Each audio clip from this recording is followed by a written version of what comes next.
What made Game 4 possible for the Pacers to be such an epic win to take a 3-1 series lead? And why does Myles Turner deserve a moment like this after the winding career he's had to this point? John Fillette, the great John Fillette, half of the Old Miller Time podcast, will break that down and more today on the Locked On Pacers podcast.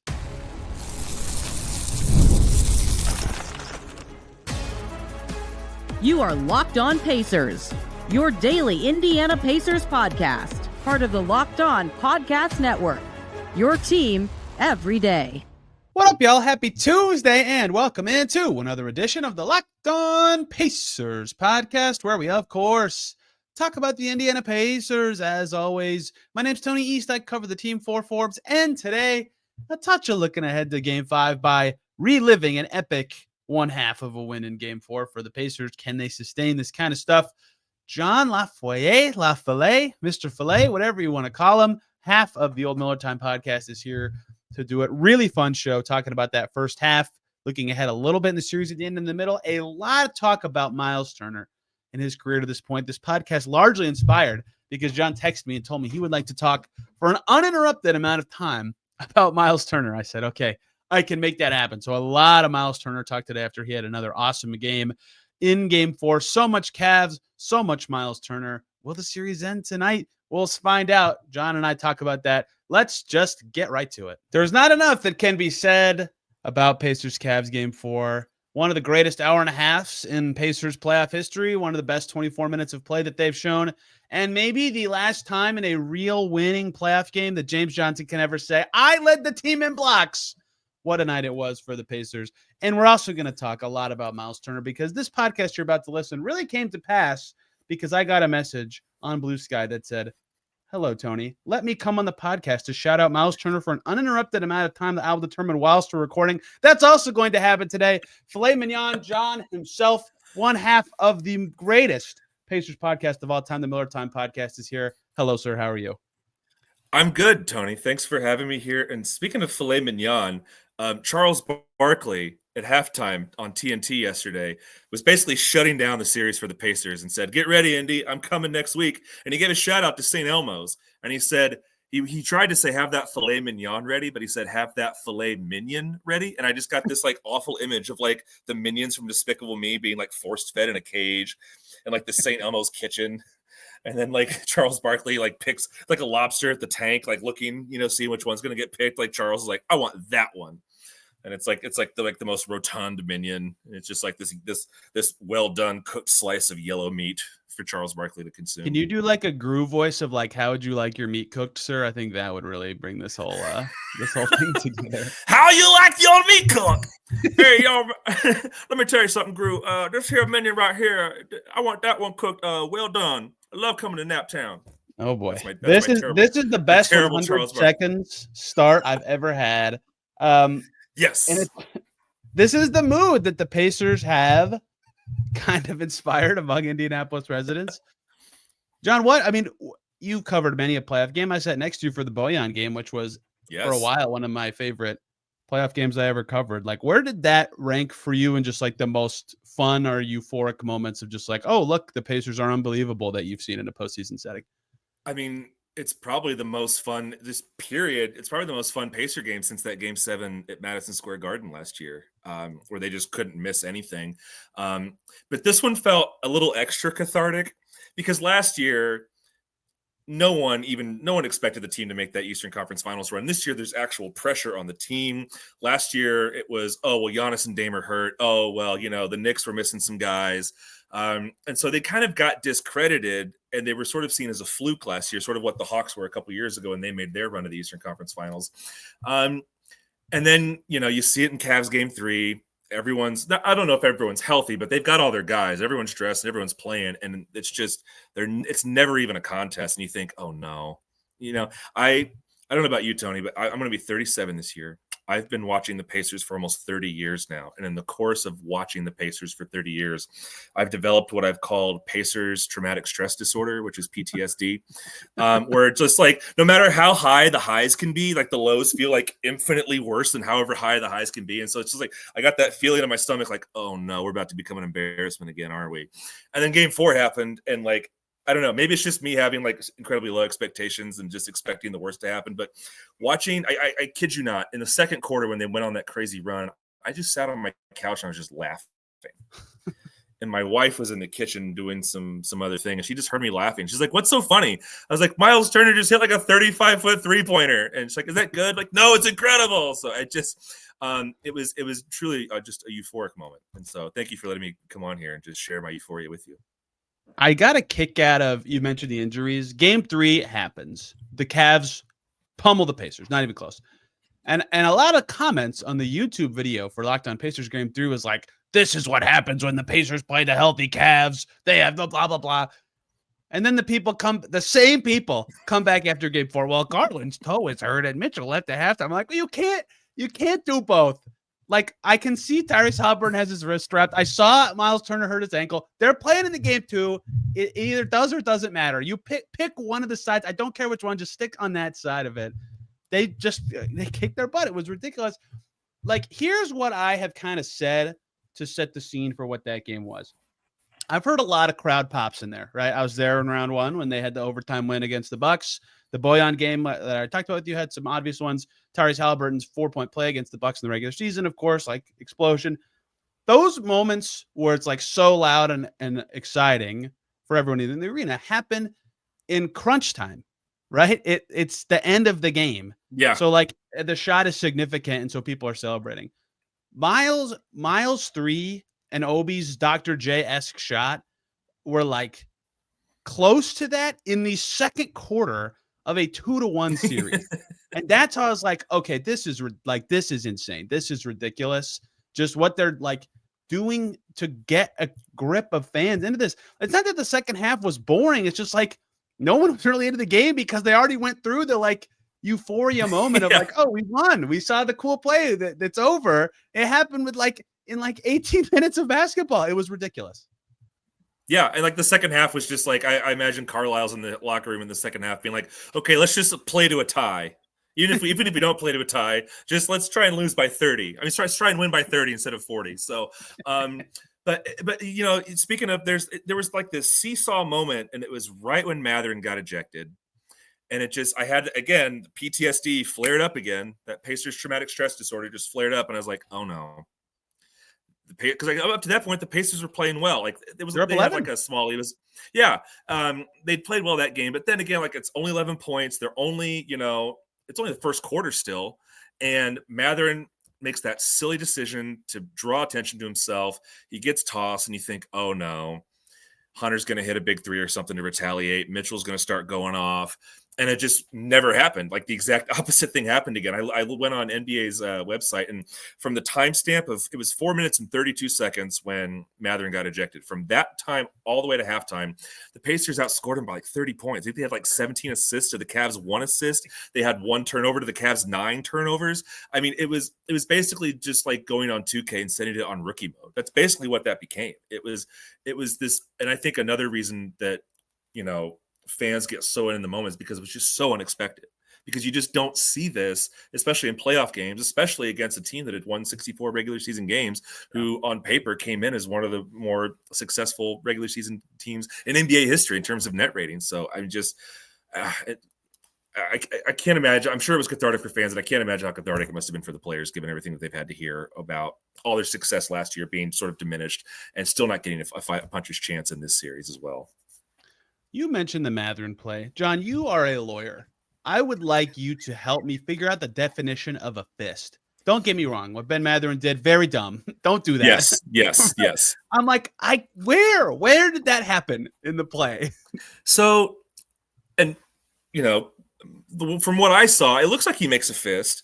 But for me, and I was, they showed, Carlisle when he was asking for an explanation for the ref. He's like, where's the windup? Because that's part of the definition of a flagrant foul is there has to be a windup, and there was no windup there. Now, granted, yes, Mathurin made a dumb decision to even bring that upon himself and even make it a question, but I didn't see a windup there. And even at halftime on television, you had Jalen and Kenny and Charles being like, "That's nothing." Like, why? Like, I understand it's the playoffs. I understand that there's been some history between these two in previous games. I understand you're the refs and you want to keep this under control, but like, that to me did not arise to a level of a No. flagrant, simply because I just didn't see a windup. Unless he's doing like, well, you know what it reminded me of? Have you seen Kill Bill Volume 2? No. You haven't? Okay. Well, spoiler Is it a alert. movie? If so, Tony has not seen it. Okay. Well, it's a kung fu movie, it's a karate movie, and it stars Uma Thurman. And there's a scene early on in Kill Bill 2 where she gets buried alive in a wooden coffin. But she remembers her training, and she's taught like the 5-inch like power fist thing, where you basically like put your fingers flat up against the surface and just punch from wherever your fingers are. And like that's kind of what it looked like to me with the way Mathurin did it. He just sort of like got his fingers on Hunter's chest and just sort of flexed into it. If that counts as wind up, that's pretty ticky-tacky to me. Off-ball foul, 2 free throws for Cavs, offsetting text. Myles Turner gets one, whatever, call it a day. Right. I agree. Alas, no one cares about that. The game was insane. I think it'll be one of those games where it's like, you know what's funny too? Like, I wonder if there'll be one fan in my life who the Pacers are down like 30 at halftime of a big game and they go, I remember them outscoring the Cavs by 41.5. This game is not over. They could do like, Right. it happened once. It could happen again. Yeah. It was that kind of crazy where it's like, they're up 41. Like, what happened? They almost scored as much as the Nuggets and Thunder did in the early game by halftime. Right. All the stats comparing the teams at that point in the game were insane.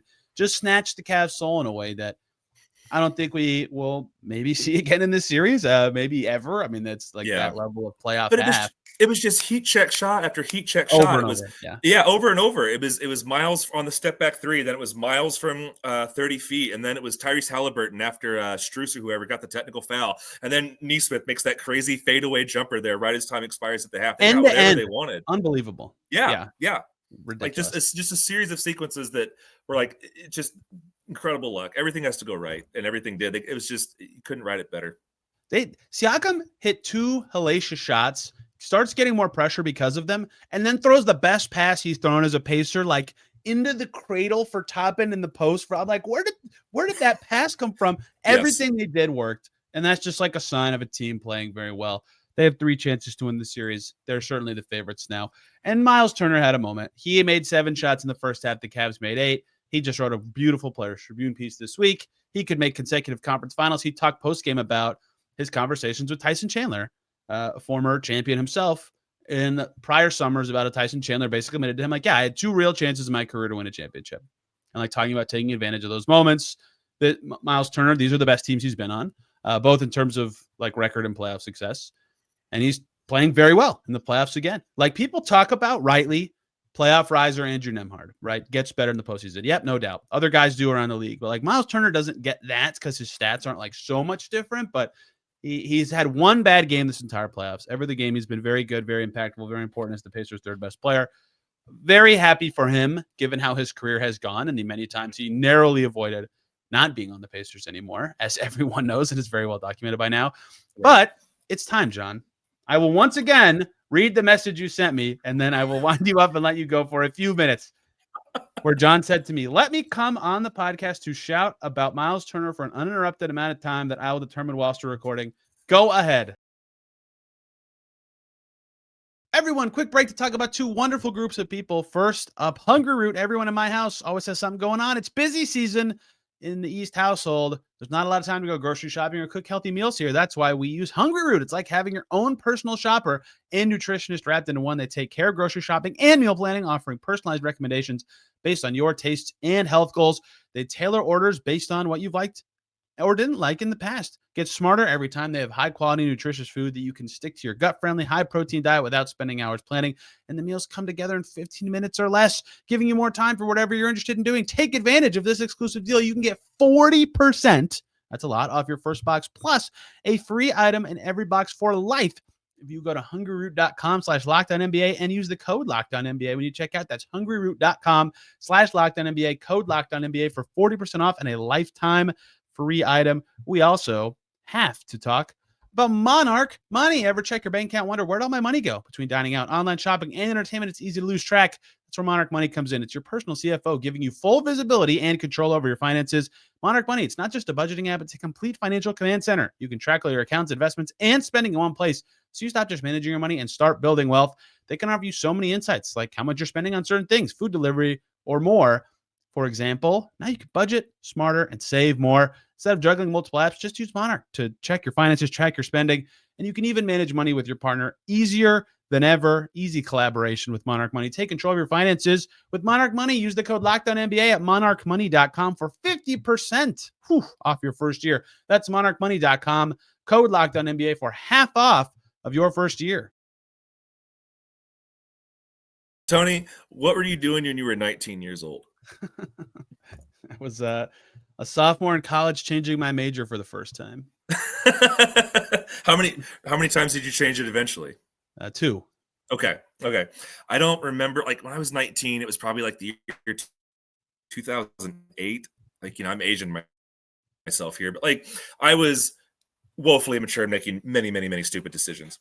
But when Myles Turner's 19, he's drafted by the Pacers and becomes the second youngest player in the league at that point. And I think what's really interesting about Myles Turner is the situation that he got drafted into. I mean, he was like the 15th pick, 13th pick. He wasn't a lottery pick. He was sort of a big question mark when he gets drafted. I remember when he did get drafted, Pacers fans' reactions were sort of like an emoji shrug. Didn't really know much about this kid, but I remember when he did get drafted, someone on the ESPN broadcast draft night was like, he runs funny. I don't know if I like this pick. And that was basically all they said about Myles Turner before they moved on. But like, he's this 19-year-old kid who really is sort of an unknown prospect amongst Pacers fans. And think about like where the Pacers were when he got drafted. They had just come off of back-to-back Eastern Conference Finals trips. But, Paul George breaks his leg, misses a whole year. Roy Hibbert's gone. David West sets $10 million of player option money on fire to not be a Pacer anymore. Lance Stevenson gets the bag in Charlotte. So it's basically just George Hill, 6 games of Paul George coming off of a broken leg, and there's still no clue as to whether or not he's ever going to be as good as he previously was. And yet here's Myles Turner, this gangly 19-year-old kid who is supposed to immediately not just help the team win, but help the team contend to a level to convince Paul George to sign another contract, because that's only 2 or 3 years away. And that's all on his shoulders. And people forget this. I think the first 4 or 5 years Myles Turner's on the Pacers, they never missed the playoffs. Granted, he was never the best player on those teams. It was still the Paul George era. But some of those teams, you look back and it's like Monte Ellis was the second leading scorer at 13 points a game, and they somehow took the Raptors to 7 games in a series.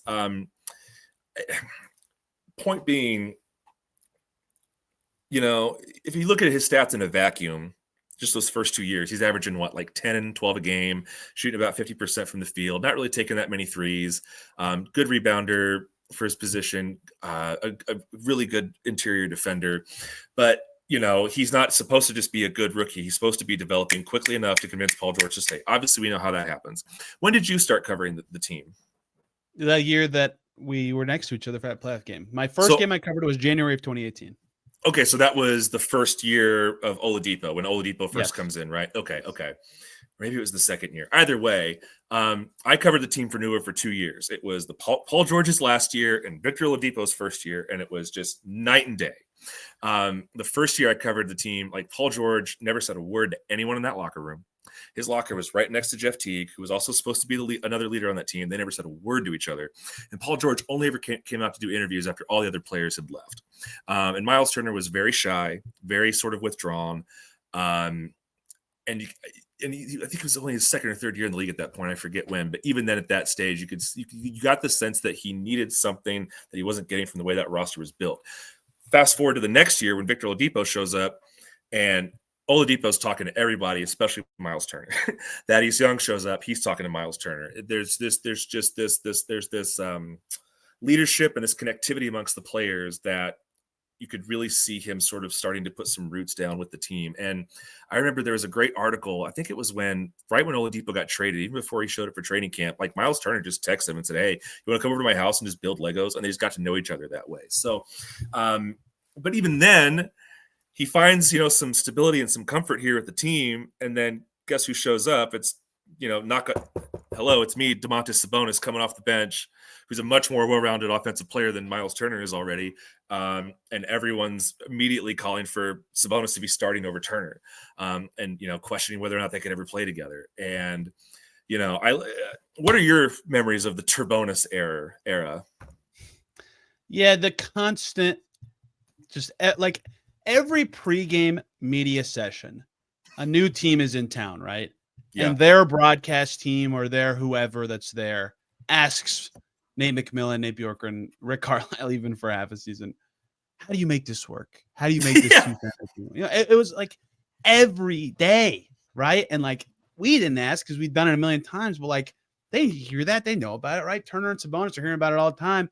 And they would always say they think they could do it. They finally kind of did at the end, but it was always just two guys who both were best at one position, playing two different ones on different ends.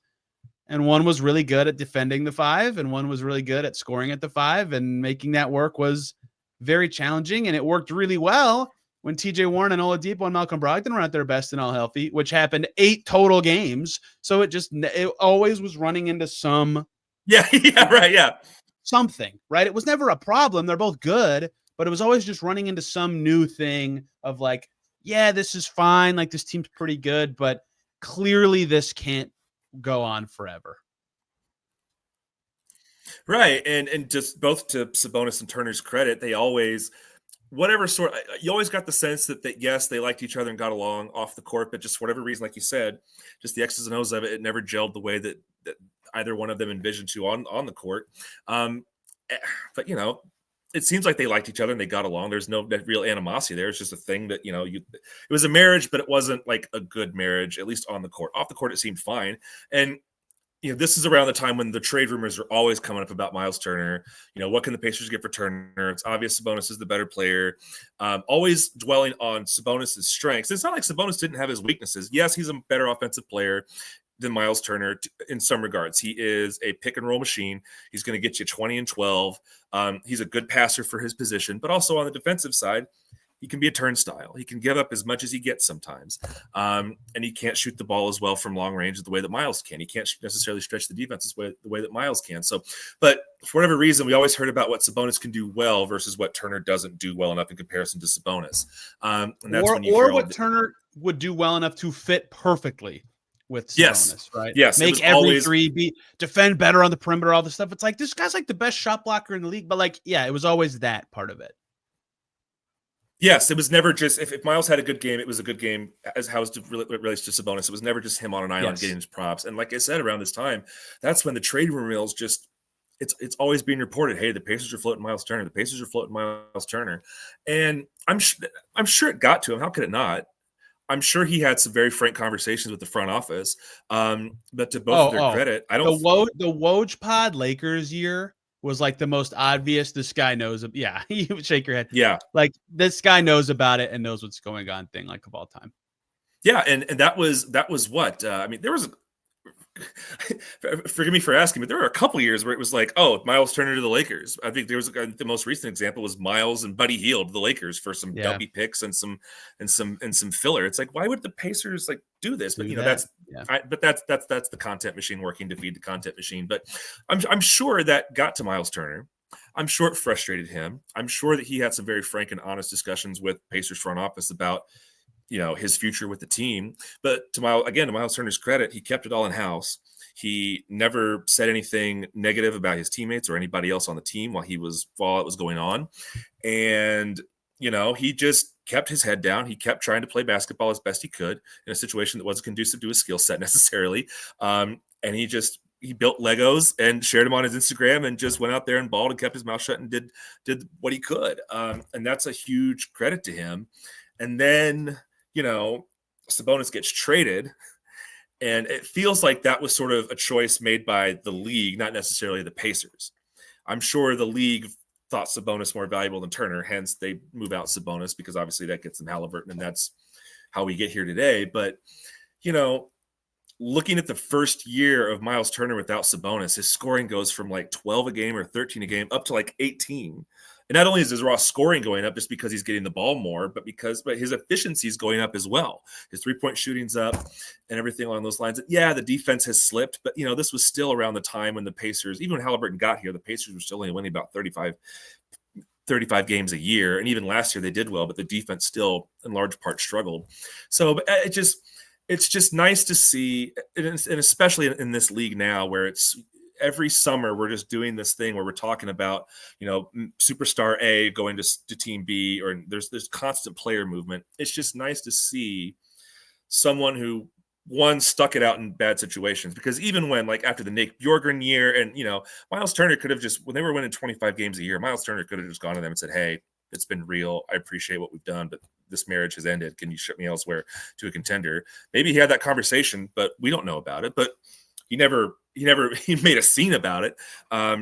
It's just, it's so nice to see a guy stick with the situation, see it out through the tough times, improve himself on the court, and finally get to a place where, you know, this team, with the way this team is built, it's like, yes, this is Haliburton's team, but the way these pieces fit, Myles also fits seamlessly in here as well, just as well as Siakam does, or as well as Haliburton does. And this is, I guess, a question for you. I know that they've been making such a big stink about the Pacers defense becoming, since January 1st, it's just been lights out. And that's one of the big reasons why they've gotten to where they are, considering how, you know, herky-jerky the first part of their season was. Where do you see Turner's defense sort of playing into this defensive resurgence from the team?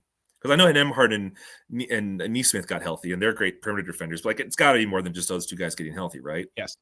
So 2 things about his journey that I want to get to before I answer that, because I do want to answer that question. Sure, yeah. One is, do you remember what summer it was where Turner came out of camp, and basically the story reported or told was he was told in the summer, work on your post game, get better down low, do these things. He does that, and then he comes into training camp. They're like, yep, you're the 4. You're shooting. You're on the perimeter the whole time. And he's like, huh? You know, and like that was kind of the clunkiness of that era. That ended up paying off when he was the sole center again, that he had those skills that can now punk Max Strus in the post or hit these little Dirk fadeaways every so often. But at the time, it was like, what? That doesn't make any sense. That didn't help. The other part you skipped that I always think about is when they tried to get DeAndre Ayton, when it was like, he is still their center on the team. And I kept thinking that whole time, like, this seems like they're trying to bait the Suns into a sign and trade more so than anything. And then they ended up signing him to an offer sheet anyway, and it didn't go anywhere. But like, that was another time where it's like, did they think he fits the best with what their team is or is going to be? And in the end, 6 months later, he signs an extension because clearly he fit very well. Like, it took all these little moments where it could have gone differently with Hayward trades, with the Lakers stuff, with if they decided to trade Sabonis or not, with Ayton, for this to not be happening right now. And instead he is like writing Players Tribune like, oh my gosh, like it finally hit last year, I think, for him, where he was like, wow, like my whole life, like a third of my life has been here, and it's like where I became me and who I am. And I like it here, and I'm very good at basketball in this exact alignment. One more break here, guys. We got to talk about FanDuel, the NBA playoffs in full swing every night, delivering highlight-worthy performances, major momentum shifts, and can't-miss moments, whether it's a game-winning shot or a breakout player. There's never been a better time to get in on the action. FanDuel makes it easy to stay in the game before tip-off and live. With player props, performance trends, and same-game parlays, fans have more ways than ever to play smart and win big. You can figure out which players are showing up in the biggest moments. Tracking their trends can help you build your next big bet, or you could figure out what it would be like to combine live prop bets mid-game based on the action is unfolding. Would $200 in bonus bets excite you if your first $5 bet hits? Heck yeah. How about it on FanDuel? It's the perfect time to sign up. Head to FanDuel.com. Place your first $5 bet. If it wins, boom, $200 in bonus bets. Make every moment more with FanDuel, the official sports betting partner of the NBA. I totally forgot about the Gordon Hayward thing as well. Yeah. And I remember I listened to one of the most recent episodes of Zach Lowe's podcast, and he briefly gave some props to Myles Turner at the end, but he mentioned that Myles Turner became very close to being traded on one. Is that the instance what he's referring to? And I completely forgot about it because my mind went to the Ayton offer sheet because, like you said, maybe that was just sort of a sign and trade deal there, and the Suns got cold feet and stood pat on what they had. But I completely spaced on the Gordon Hayward series, on the whole Gordon Hayward series of events. The rumor was at the time, right, they were trying to get like Warren and Turner, but I do think Turner was involved in that. Yes. Yeah. In what a sliding! There's so many sliding door moments where just there are so many little ways that this could have gone differently.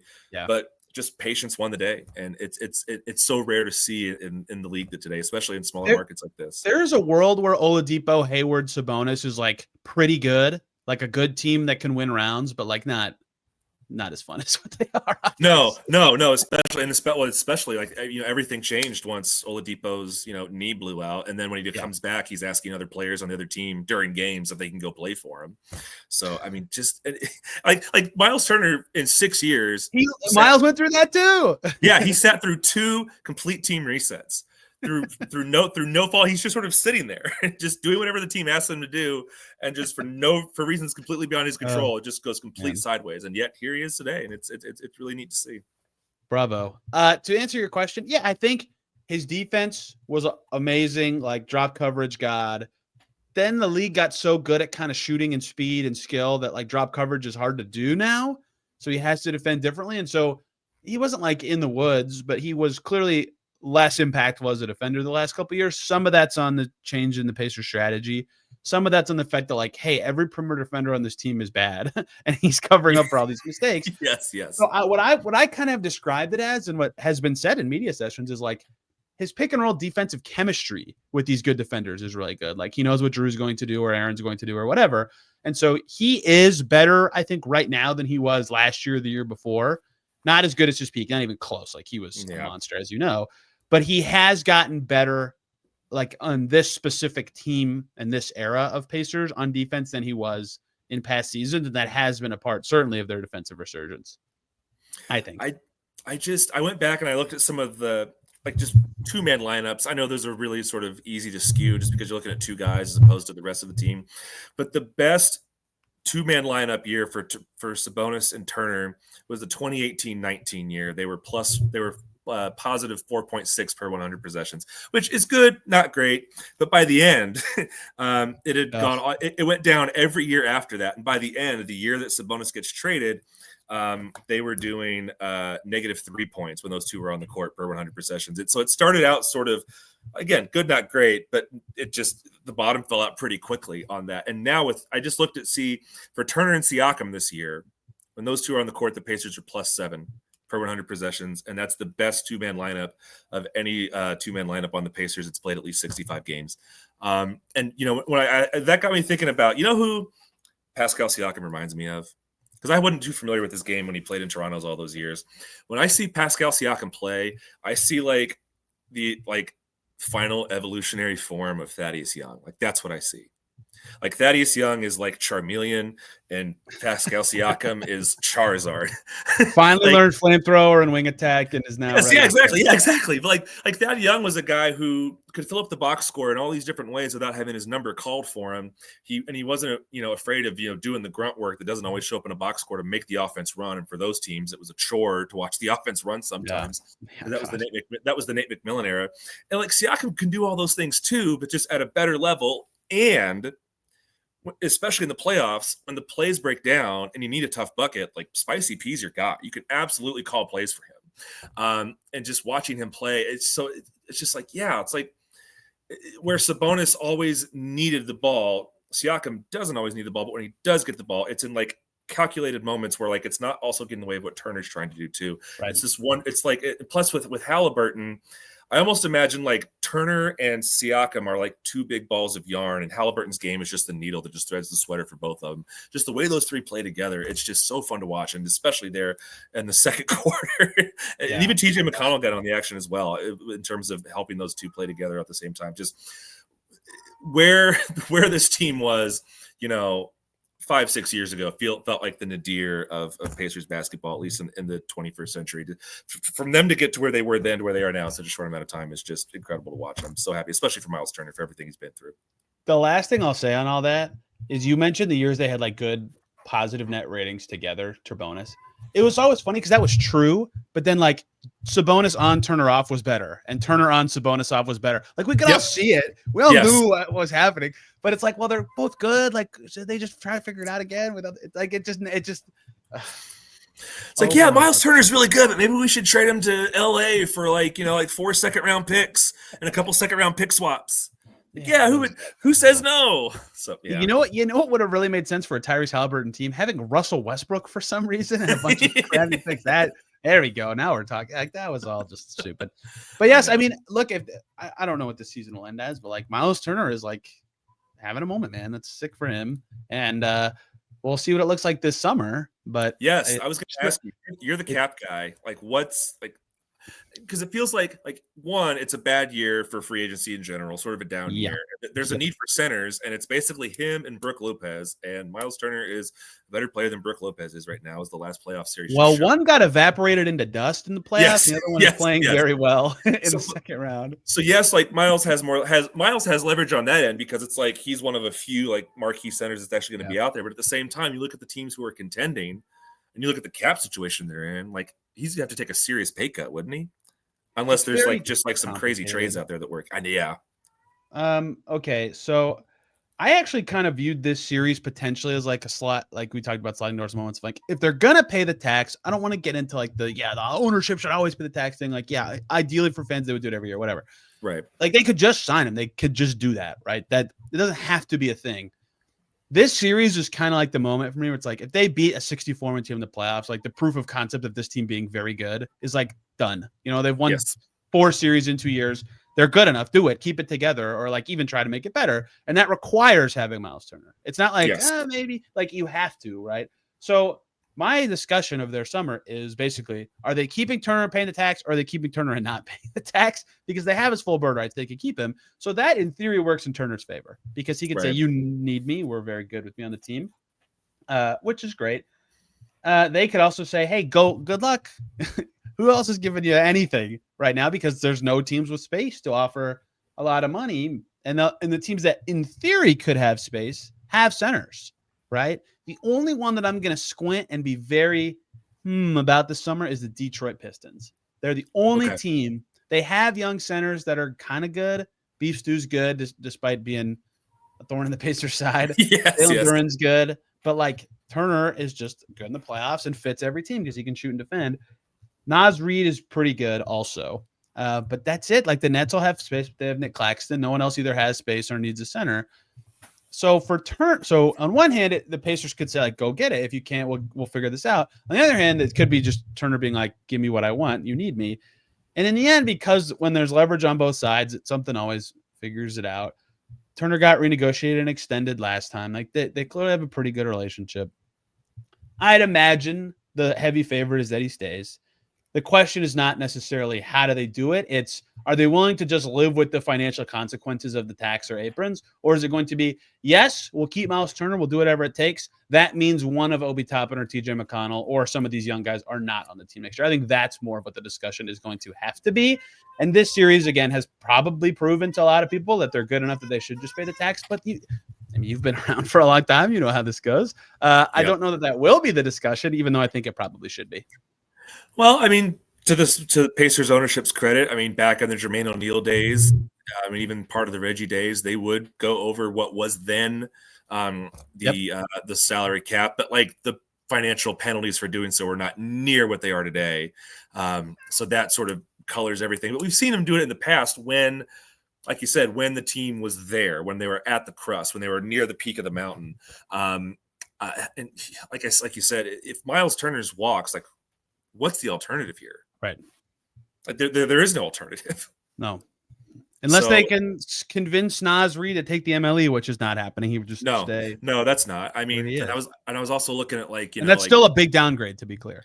Yes. And I was also looking at teams like Houston or Atlanta, but I was like, they've got a Kongwu and that's sort of and Şengün. Like, I don't see it happening here. And besides, if they're going to go all in, they're not going to go all in for Myles Turner. So, like you said, like both sides sort of have leverage, but both sides sort of have disadvantages going forward against them. It's just going to be curious to see how it happens. And like I said, it just if they win this series and they're up 3-1, and the math and history says that they stand a very good chance of finishing this series out.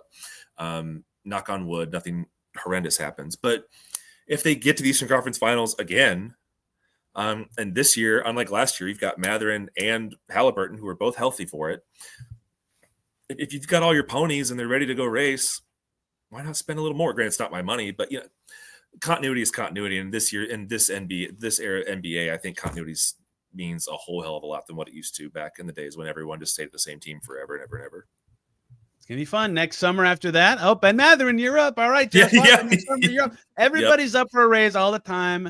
That's how team dynamics shift. We've all seen it happen in real time. But The difference always is how good are you actually? And Myles Turner, the answer is very good. And he happens to fit extremely well. If you had to design the perfect center to play next to Siakam and Tyrese Haliburton, it's pretty close to what Myles Turner is at basketball. Right.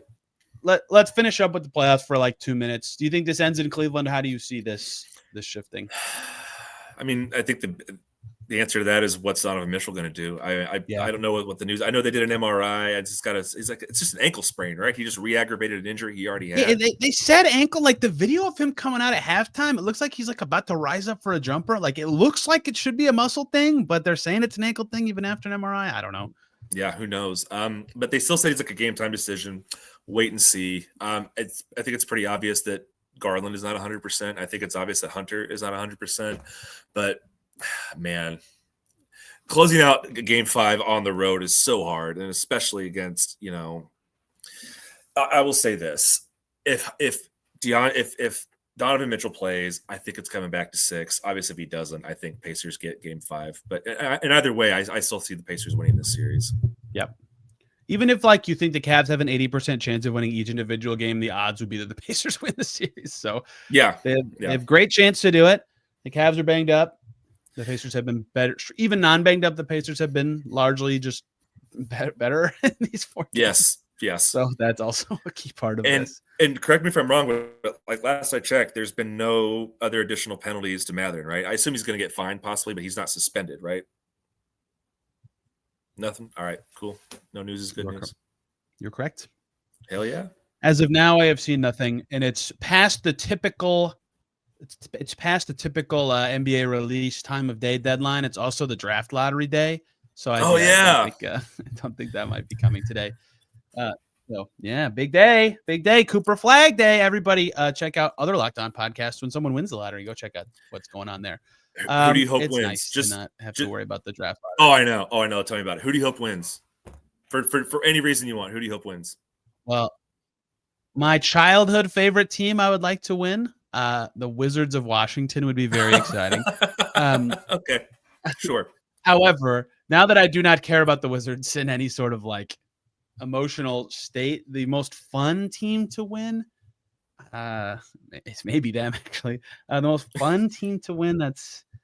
I'm not actually certain I have a good answer to that. I haven't really thought a ton about this. I've thought more about who I don't want to win, which would be Dallas, Philly, and San Antonio. Don't let that happen, NBA. If Philly wins, the basketball gods are not real, and the basketball gods are on a heater in this playoffs.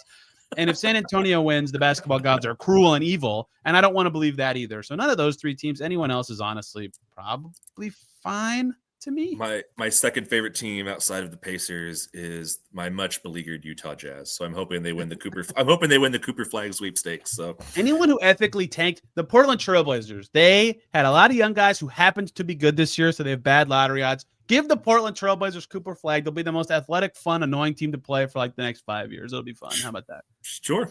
And the Pacers, I always throw this in. The Pacers should be hoping a Western Conference team wins the lottery.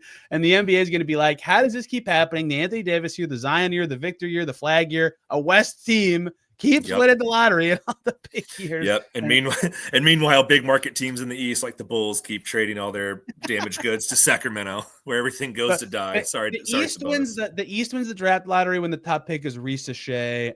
Yeah. And the West wins the rest of it. The East won the Cade year. That was great. Cade's really good. I feel bad including him in this conversation. But that Andrew Wiggins, they got the number 1 pick when Andrew Wiggins. And then they traded him immediately. Yeah. Or Anthony Bennett as well. Yeah. Yep. It's been a thing. So Cooper Flag, Pacers fans should be hoping he goes west. As someone who would like to see him play more than once a year, it would be kind of cool if he went to an Eastern Conference team. John, this was very fun. I hope you enjoyed. Did you get what you wanted off your chest about Myles Turner? I did. I have a so like just my Mount Rushmore personal favorite Pacers, just not outside of their basketball skills. It's Uncle Reggie, it's Jermaine O'Neal, it's Danny Granger, captain, my captain, it's Myles Turner. Those are my homies. I like that. It's my ride or die. So Myles is up very high on my love to talk to / interview list. So he's great. He was always great. He's awesome. Yep. Very giving, very interesting. He pauses for a second to actually think about what you're asking him. It doesn't just blur into like play as a team, cohesion, chemistry. Like, okay, thanks. I could have wrote that anyway. John, where can people find your now limited, unfortunately, by real world blabberings on the internet about the Pacers.